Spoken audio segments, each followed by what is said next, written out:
at theballerlifestyle.com. I am joined now, as always, by the great Mr. Ed Daly. Ed, how are you, my friend? I'm doing well.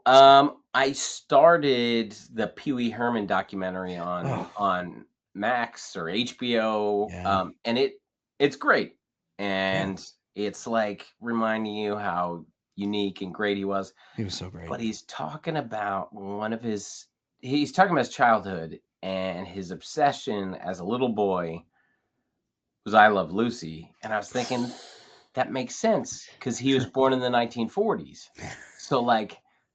I get it. Like, that's what you should be. If you're a boy born in the 40s, Well, there's nothing else. That makes a perfect sense. You got a little nip in the comedy world, like a little nibble. You went from Charlie Chaplin. It was like the first talkies. So it's like, and it was like perfectly natural. Like, if you're born in the 40s, I'm not sure what year he was born. I think he was 47. Yeah. So like, is that true? I guessed it. Yeah. Pee-wee Herman. He was born. Why is everything so hard? Don't tell me.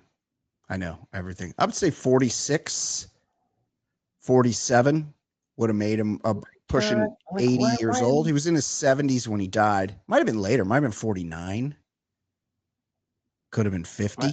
Oh, 52. 52. Right, so he's born in the early 50s. So he was a teen. That's a completely natural thing for a boy born in 1952 to be into, right? Because that's what was there, and it was comedy, and like it was it. That's the early progression. That's a perfectly natural thing for you to be into when you're born in 1952. Right. Yeah. It's like every Friday night we watched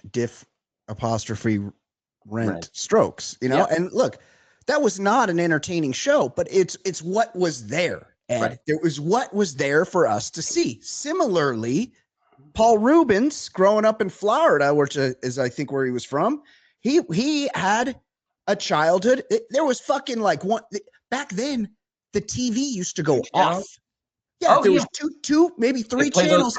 Put those color bars and be like, hey, good night. TV is done for the day. Static would come on. So you had to, everybody watched the same shit, in which case it was. Now, I actually, for a while, I was friendly with someone that knew Pee-wee Herman at the end of his life.